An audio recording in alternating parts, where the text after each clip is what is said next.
The tools you will need to do the adjustments to make the JJC-HRTKIT guitar playable are as follows. You will need to use a sharp blade, so an adult, someone over 21, to do that for you. You will also need an Allen key. I don't know what side this one, I've just got a set of Allen keys and I found this was the correct one that fitted to adjust the truss rod at the top of the neck.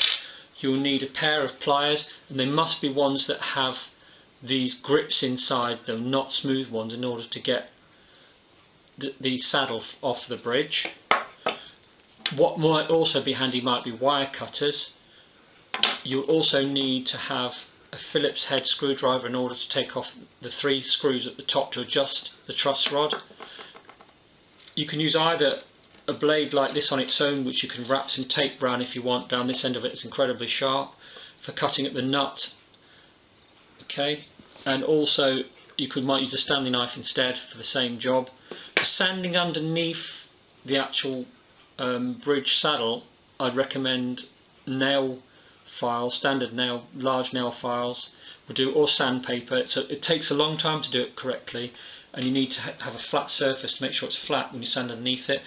And also for the purposes of measuring action, a plastic ruler as well to make sure that you've got the action correctly, and a guitar tuner. Sometimes ukulele tuners do have a guitar tuner, and they will be very handy to make sure you've got your guitar correctly tuned. Now, there you go.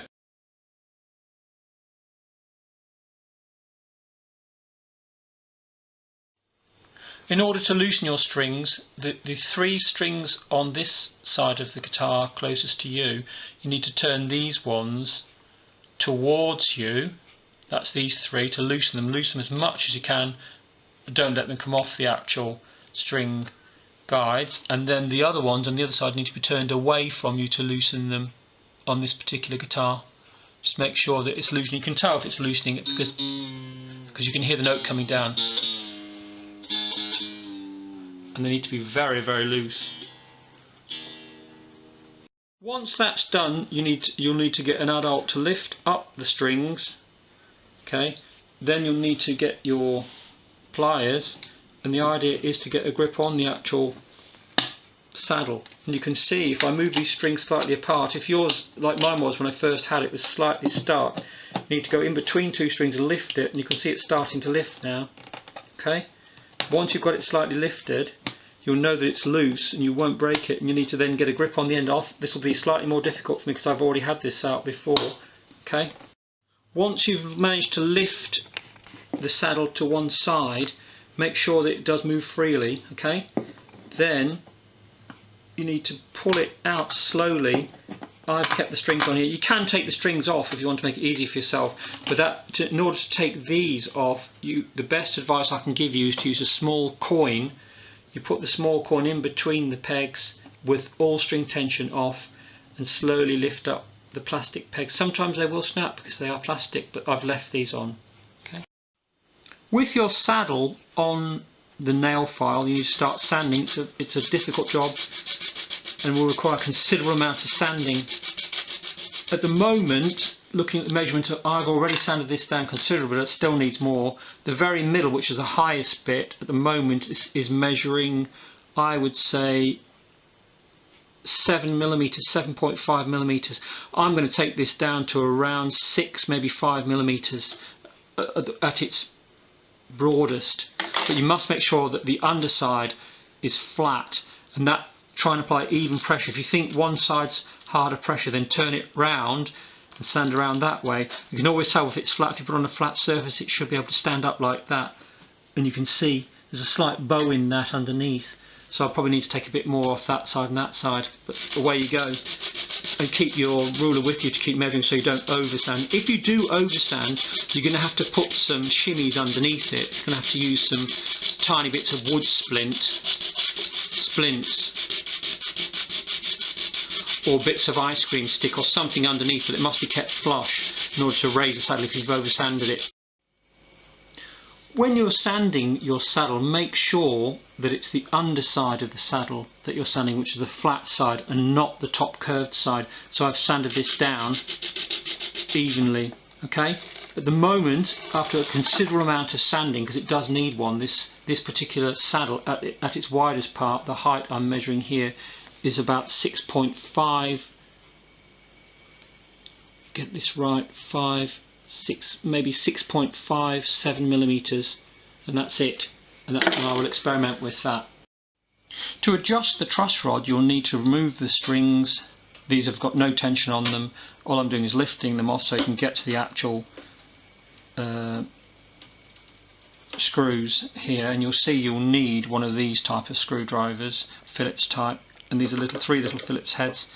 Okay, take them off gently, hold around them.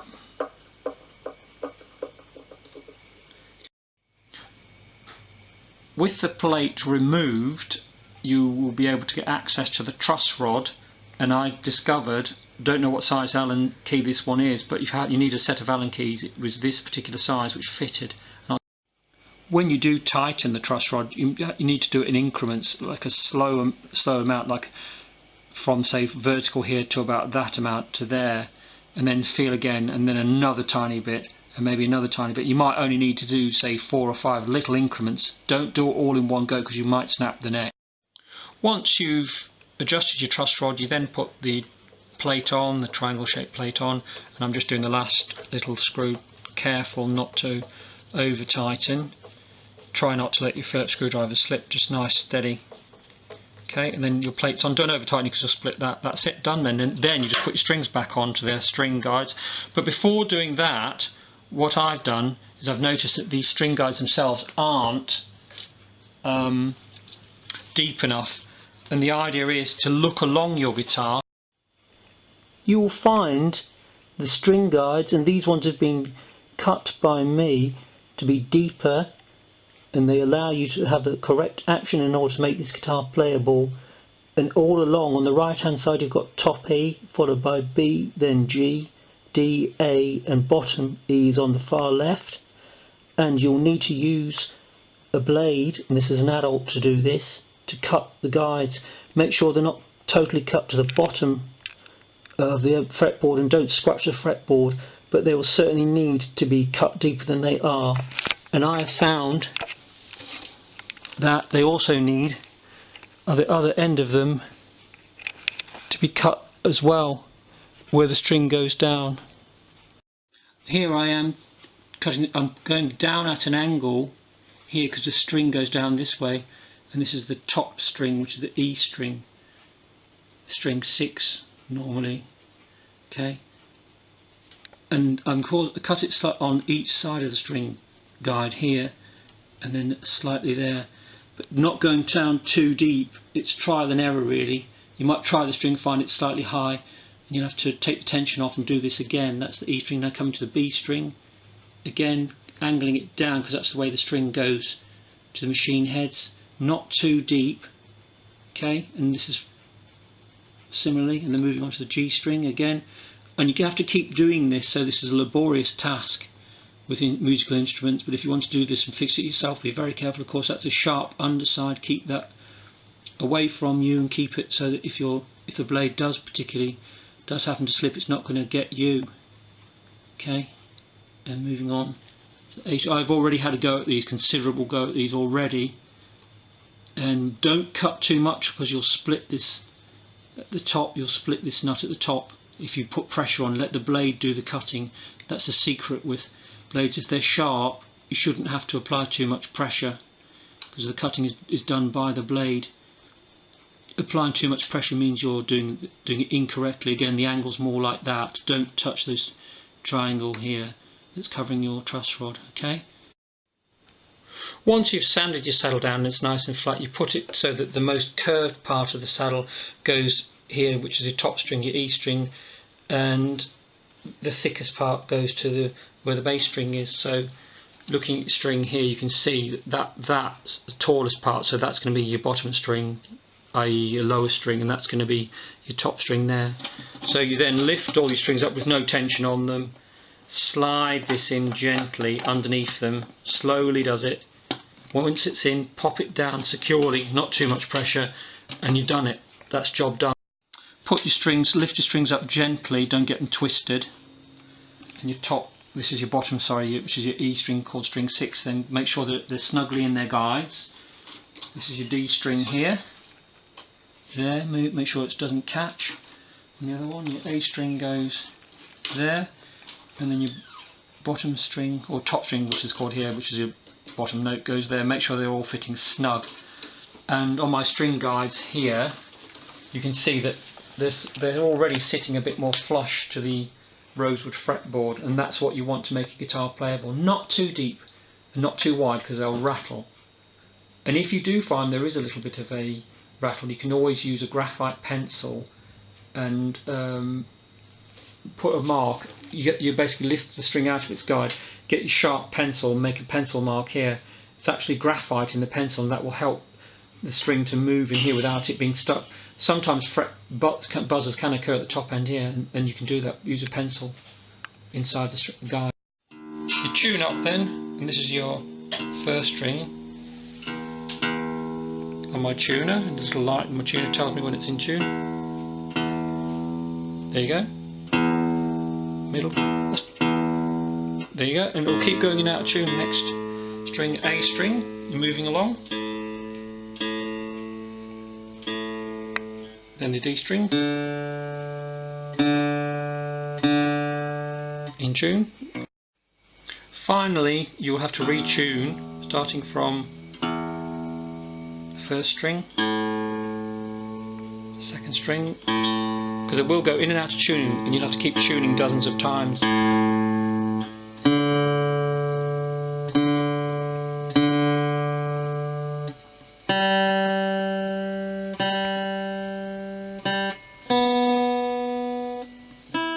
Don't overtune or you could snap the strings. That's it. You may also find that this particular screw, which is a Phillips screw on the die-cast tuners, is a bit loose. So having your screwdriver into there, you may need to tighten these screws slightly, not over tight. Okay, hold them, say with your thumb there, in with your Phillips screwdriver, and you may need to turn them, which is clockwise. If I'm looking from this angle here, each one, make sure that they're not, don't over tighten because you'll break them. Just give them a little gentle tighten on either side.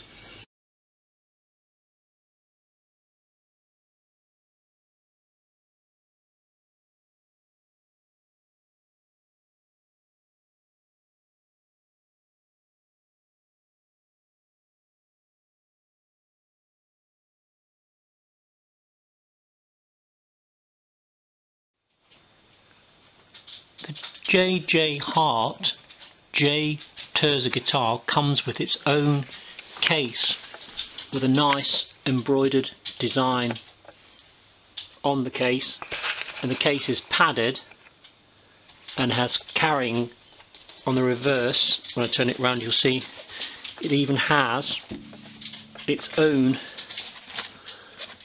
carrier and a strap there as well, as you can see.